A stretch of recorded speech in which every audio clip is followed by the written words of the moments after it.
السلام علیکم ورحمۃ اللہ وبرکاتہ۔ کیسی ہیں میری سب پیاری بہنیں؟ اللہ سبحانہ وتعالیٰ آپ سب کو صحت اور ایمان کی بہترین حالت میں رکھے۔ نحمدہ و نصلی علی رسولہ الکریم، اما بعد فاعوذ باللہ من الشیطان الرجیم، بسم اللہ الرحمن الرحیم۔ رب اشرح لی صدری ویسر لی امری واحلل عقدۃ من لسانی یفقہوا قولی۔ پیاری بہنوں، جیسا کہ انشاءاللہ اگلے 2 دنوں میں ذی الحج کا مہینہ شروع ہونے جا رہا ہے، اور یہ بہت عظیم مہینہ ہے کیونکہ اس میں جو ہے وہ فرض کی ادائیگی کی جاتی ہے۔ جیسے ہی رمضان بہت عظیم مہینہ ہے کیونکہ اس میں بھی فرض کی ادائیگی کی جاتی ہے، اس میں روزے رکھے جاتے ہیں فرض، اور اس میں جو ہے وہ حج کیا جاتا ہے، ٹھیک ہے۔ تو دونوں مہینے بہت فضیلت والے ہیں، مگر ہمارے ہاں عموماً رمضان کا بہت زور و شور سے استقبال کیا جاتا ہے۔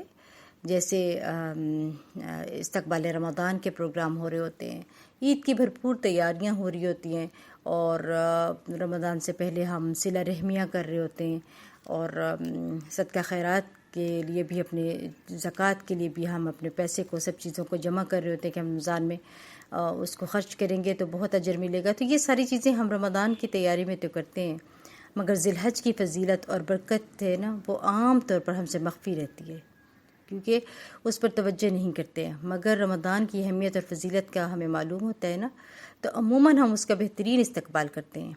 اب ہم انشاءاللہ اس مہینے کی فضیلت، اہمیت اور برکت پر بات کریں گے انشاءاللہ۔ اس کی آمد سے پہلے اس کی تیاری کر لیں گے انشاءاللہ، ٹھیک ہے، تاکہ یہ بھی 10 دن جو ہے اس سے بھرپور فائدہ اٹھا سکیں۔ جیسے کسی بھی مہمان کے آنے سے پہلے ہم تیاری کر لیتے ہیں نا، اس کے آنے پہ تو تیاریاں نہیں کرتے ہیں نا مہمان کے آنے کے۔ جیسے کہ کسی مہمان کے آنے سے پہلے ہم ان کی خدمت کے لیے کیا کچھ نہیں تیار کرتے، ٹھیک ہے، پہلے سے تیاری کرتے ہیں۔ مثلا کھانا وغیرہ جو بنانا ہوتا ہے، چائے شائے کی تیاری کرنی ہوتی ہے، تو سب کچھ پہلے سے کرتے ہیں۔ ایسے نہیں ہوتا کہ ان کے آنے پہ ہم جو ہے وہ کچن میں گھس جائیں اور پھر ہم یہ سارے کام کریں، تو پھر مہمان کو توجہ کون دے گا، ٹھیک ہے۔ یہ سب کچھ ہمیں معلوم ہوتا ہے، اس لیے ہم پہلے سے ان کے لیے سب کچھ تیار کر سکتے ہیں تاکہ اپنے مہمان کو بھرپور توجہ دے سکیں، ٹھیک ہے۔ ایسے ہی ہوتا ہے نا، اسی طرح اب ہم نے انشاءاللہ تیاری کر لینی ہے تاکہ بھرپور طریقے سے ہم اپنے مہمان کا استقبال کر سکیں اچھے طریقے سے۔ اور دوسری طرف جس کو اللہ سے محبت ہو اور جس نے آخرت کو اصل زندگی مان لیا ہو، وہ کوئی بھی موقع اپنے ہاتھ سے پھر جانے نہیں دیتا ہے، وہ ایسے موقعوں کی تلاش میں رہتا ہے، ٹھیک ہے، تاکہ میں کوئی ایسا جو ہے موقع ہاتھ سے نہ جانے دوں جس کے اندر میں اپنی نیکیاں ڈھیروں ڈھیر کما سکتا ہوں۔ بندہ مومن ہمیشہ نیکیوں کے موقع کی تلاش میں رہتے ہیں، ایسے پیارے دنوں کی تلاش میں رہتے ہیں۔ اور حدیث میں آتا ہے، رسول اللہ صلی اللہ علیہ وسلم نے فرمایا، کسی بھی دین کیا ہوا عمل اللہ تعالیٰ کو ان 10 دنوں میں کیے ہوئے عمل سے زیادہ محبوب نہیں ہے۔ انہوں یعنی صحابہ نے پوچھا، اے اللہ کے رسول صلی اللہ علیہ وسلم، جہاد فی سبیل اللہ بھی نہیں؟ آپ صلی اللہ علیہ وسلم نے فرمایا، جہاد فی سبیل اللہ بھی نہیں، ہاں مگر وہ شخص جو اپنی جان مال کے ساتھ نکلے اور کچھ واپس لے کر نہ آئے، یعنی ٹھیک ہے۔ اور کوئی دن اللہ تعالیٰ کے ہاں ان 10 دنوں میں، ایک اور حدیث میں آتا ہے، کوئی دن اللہ تعالیٰ کے ہاں ان 10 دنوں سے عظمت والا نہیں، اور نہ ہی کسی دن کا عمل اللہ تعالیٰ کو ان 10 دنوں کے عمل سے زیادہ محبوب ہے۔ بس تم ان 10 دنوں میں کثرت سے تحلیل یعنی لا الہ الا اللہ، تکبیر یعنی اللہ اکبر، اور تحمید الحمدللہ کہو۔ اس سے کیا پتہ چلتا ہے کہ یہ دن بے انتہا فضیلت والے ہیں، اس کے اندر ہم نے بہت سے صدقات کرنے ہیں، بہت سی نیکیاں کرنی ہیں، بہت سے نوافل پڑھنے ہیں، اور کوشش کر کے ہم 9 دن کے جو ہے وہ روزے بھی رکھ لیں، ٹھیک ہے، مکمل روزے بھی رکھ لیں، اور اگر ہم لگاتار رکھ سکتے ہیں تو ٹھیک ہے، ورنہ ہم چھوڑ کر بھی رکھ سکتے ہیں، ایک دن چھوڑ کے ایک دن رکھ لیں روزے، ٹھیک ہے۔ اور 9 ذی الحج کے علاوہ باقی دنوں میں ہم اپنے باقی روزے بھی رکھ سکتے ہیں، قضا بھی کر سکتے ہیں، لیکن 9 ذی الحج کا نہیں، ٹھیک ہے۔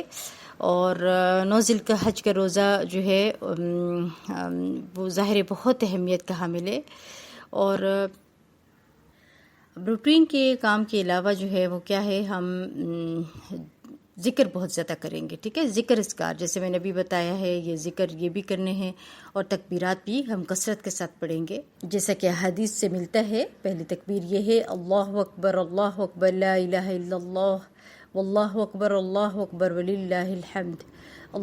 دوسری تکبیر ہے، اللہ اکبر کبیرا والحمد للہ کثیرا وسبحان اللہ بکرۃ واصیلا۔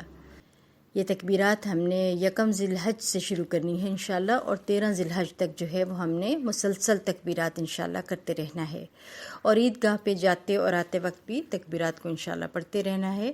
پھر اس کے علاوہ تکبیرات کے علاوہ اس کی دوسری بڑی فضیلت روزہ ہے۔ اکثر لوگ اس بات کو لے کر پریشان رہتے ہیں نا کہ یوم عرفہ کے روزہ رکھیں یا پھر اپنی 9 تاریخ کا روزہ، ٹھیک ہے؟ یہ روزہ خالصتاً اللہ کی رضا کے لیے رکھنا ہے۔ یہ روزہ 2 سال کے گناہوں کی معافی کا ذریعہ ہے، اور گزشتہ سال اور آئندہ سال جو ہے اس کے گناہوں کی بخشش کا ذریعہ ہے۔ لہٰذا ان بحثوں میں پڑھ کر اپنے جو ہے وہ اس کو روزے کو ضائع نہ کریں۔ بات یہ ہے کہ حدیث میں آتا ہے یوم عرفہ کے دن کا روزہ، ٹھیک ہے؟ عرفہ کا وقوف تو وہیں ہوتا ہے نا، پوری دنیا میں تو نہیں ہو رہا ہوتا، وہیں ہوتا ہے۔ تو کچھ لوگ یہ کہتے ہیں کہ اس دن روزہ رکھنا چاہیے، اور کچھ کا یہ خیال ہے کہ نہیں، اپنے حساب سے رکھنا چاہیے، کیونکہ اللہ کے نبی صلی اللہ علیہ وسلم کے دور سے لے کر اب تک جو ہے وہ چاند کے حساب سے روزہ رکھا گیا ہے۔ ہر کسی نے اپنے اپنے ملک میں اپنے اپنے حساب سے روزہ رکھا ہے، لیکن جو ہے اس وقت یہ ذرائع بھی نہیں تھے، ٹھیک ہے؟ آج وہ ذرائع ہیں، کچھ لوگوں کا یہ خیال ہے کہ آج وہ ذرائع ہیں، اب ہمیں معلوم ہے تو ہم کیوں وہ ایسا کام کریں۔ بات یہ ہے کہ پہلے والوں کے بھی روزے ضائع نہیں ہوئے، اور اب کے بھی انشاءاللہ نہیں ہوں گے، تو جو ہے بہتر یہی ہے کہ 2 دن کا روزہ رکھ لیا جائے، ٹھیک ہے؟ وقوف عرفہ کے دن کا بھی روزہ رکھ لیں، وہاں پہ جب وقوف ہوگا، اور یہاں کی 9 تاریخ کا بھی روزہ رکھیں، تاکہ آپ اجر سے محروم نہ رہیں ان بحثوں میں پڑھ کر، ٹھیک ہے؟ کوشش کریں، ویسے تو 1 دن چھوڑ کے 1 دن رکھ لیں، یا پھر کوشش کریں ہم پورے 9 دن کے روزے رکھ لیں۔ نہ رکھ سکے تو پاکستان کی 9 تاریخ اور سعودی عرب کا وقوف عرفہ، یہ دونوں دن جو ہے نا روزہ ضرور رکھ لیں، تاکہ ہم کسی اجر اور نیکی سے محروم نہ رہیں، ٹھیک ہے؟ اور تیسری اہم چیز اس مہینے میں ہے جو ہے وہ قربانی ہے، ذکر زبان کی زکوٰۃ ہے، پھر دیکھیں روزہ جسم کی زکوٰۃ ہے، اور قربانی مال کی زکوٰۃ ہے۔ اور قربانی جو ہے نا وہ قرب کا ذریعہ ہے، اور قربانی کا لفظ بھی نکلا ہے قرب سے، ٹھیک ہے؟ حضرت ابراہیم علیہ السلام نے اللہ کی فرما برداری کرتے ہوئے خوشی خوشی اپنے بیٹے کو قربان کرنے کے لیے روانہ ہو گئے تھے، ٹھیک ہے؟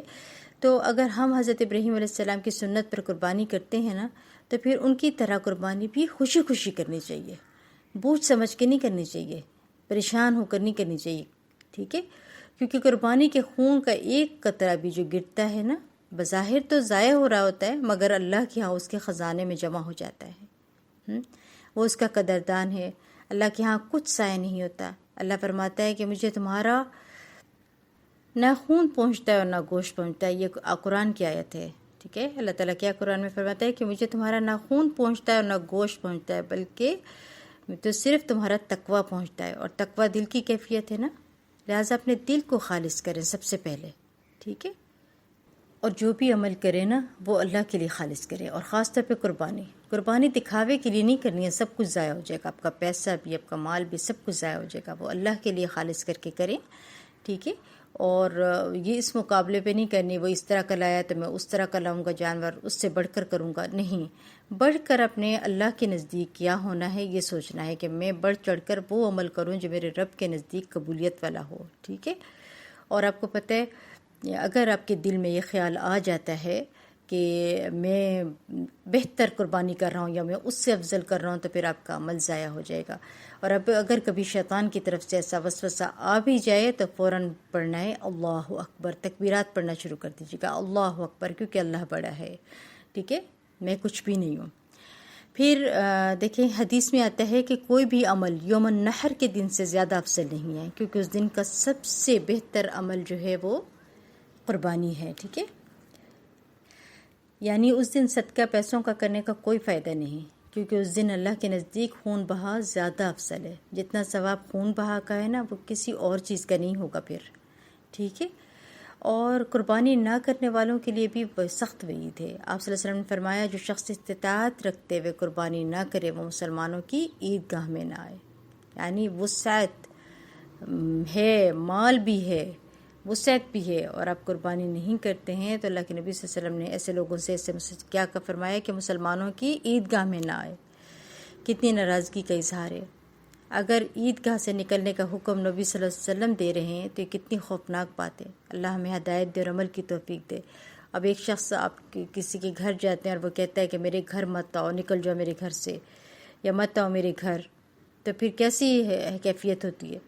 اسی طرح اللہ کے نبی صلی اللہ علیہ وسلم ناراضگی سے کہتے ہیں کہ پھر میری عیدگاہ میں نہ آئے، ٹھیک ہے۔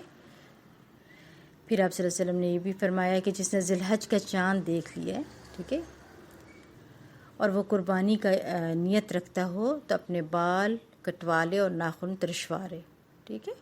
اب ہم نے یہ کام چاند نکلنے سے پہلے کر لینے ہیں اللہ کے حکم کے ساتھ۔ اور جو لوگ قربانی کرتے ہیں وہ تو لازمی یہ کام کریں گے، لیکن مفسرین یہ کہتے ہیں جو لوگ قربانی نہیں کر سکتے ہیں وہ بھی اگر اس پہ عمل کریں تو اللہ کرے گا انشاءاللہ وہ بھی اجر سے محروم نہیں رہیں گے۔ اور پھر ایک قربانی سارے گھر والوں کی طرف سے بھی دی جا سکتی ہے، ٹھیک ہے۔ آپ صلی اللہ علیہ وسلم بھی اپنے گھر والوں کی طرف سے قربانی کرتے تھے، آپ نے بکری کی قربانی بھی اپنے سارے گھر والوں کی طرف سے دی۔ پھر ایک حدیث میں آتا ہے کہ آپ صلی اللہ علیہ وسلم نے 60 اونٹ بھی حج کے موقع پر جو ہے وہ قربان کیے تھے، 70 خود ذبح کیے تھے اور باقی 30 جو ہیں وہ میرے خیال میں حضرت علی رضی اللہ تعالیٰ عنہ نے کیے تھے، ٹھیک ہے۔ تو اس سے کیا پتہ چلتا ہے کہ تعداد جتنی بھی ہو، ایک بندہ ایک وقت میں ایک قربانی بھی کر سکتا ہے اور ایک بندہ اگر چاہے تو کئی قربانیاں بھی کر سکتا ہے۔ اسی طرح گائے میں حصہ جو ہے وہ 7 حصے ہوتے ہیں اور 7 لوگ کر سکتے ہیں، لیکن اگر کوئی چاہے تو ایک اکیلا گائے کی قربانی دینا چاہے تو وہ دے سکتا ہے، یا 5 لوگ مل کر دینا چاہیں اور تقسیم کر لیں پیسوں کو تو وہ اس صورت میں بھی کر سکتے ہیں، ٹھیک ہے۔ بس یہ دھیان رکھنا چاہیے کہ جانور جو ہے وہ اندھا، لنگڑا، بھینگا اس طرح کا جانور نہ ہو، کیونکہ اللہ سے محبت کا اظہار ہو رہا ہوتا ہے نا۔ انسان جب اللہ تعالیٰ کی محبت میں ہی، تو حضرت ابراہیم علیہ السلام جو ہے وہ گئے تھے اپنے بیٹے کو قربان کرنے کے لیے، وہ خلیل اللہ تو تبھی تو تھے کہ اللہ تعالیٰ کے اتنے پیارے دوست تھے اور وہ جا کے اللہ کے راستے میں قربان کر رہے ہیں، محبت کا ہی تو اظہار تھا۔ تو محبت کا اظہار انسان کیسے کرتا ہے؟ بہترین طریقے کے ساتھ، ٹھیک ہے۔ ہم نے بھی بہترین طریقے کے ساتھ انشاءاللہ کرنا ہے۔ اگر کوئی شخص قربانی ایک سے زیادہ اپنی طرف سے کر سکتا ہے تو ضرور کرے، ٹھیک ہے۔ اور ان لوگوں کی طرف سے بھی کی جا سکتی ہے جو لوگ وفات پا چکے ہیں، ٹھیک ہے، ان لوگوں کی طرف سے بھی کی جا سکتی ہے۔ اور کل امت کے لیے، اللہ کے نبی صلی اللہ علیہ وسلم نے پوری امت کے لیے قربانی کی تھی، تو اس طرح سے بھی ان کے بھی اجر و ثواب کے لیے کیا جا سکتا ہے قربانی، ٹھیک ہے۔ اور اسی طرح ایک جو سربراہ ہے گھر کا، وہ پورے کنبے کی طرف سے جو ہے وہ قربانی کر سکتا ہے، ٹھیک ہے۔ تو اللہ سبحانہ وتعالیٰ سے دعا کرتے ہیں اللہ تعالیٰ ہمیں توفیق دے کہ ہم ان فضیلت والے دنوں میں جو ہے بھرپور طریقے کے ساتھ اللہ کا ذکر کر سکیں اور احسن طریقے کے ساتھ ہم جو ہے قربانی کر سکیں اور عید نماز کے لیے بھی جا سکیں۔ اللہ کرے اللہ سبحانہ وتعالیٰ ہم سے نیک عمل لے لے اور وہ سارے عمل لے لے جس میں اس کی رضا شامل ہے۔ آمین ثم آمین۔ جزاکم اللہ خیر وبارک اللہ فیکم۔ سبحانک اللہم وبحمدک، اشہد ان لا الہ الا انت، استغفرک واتوب الیک۔ السلام علیکم ورحمۃ اللہ وبرکاتہ۔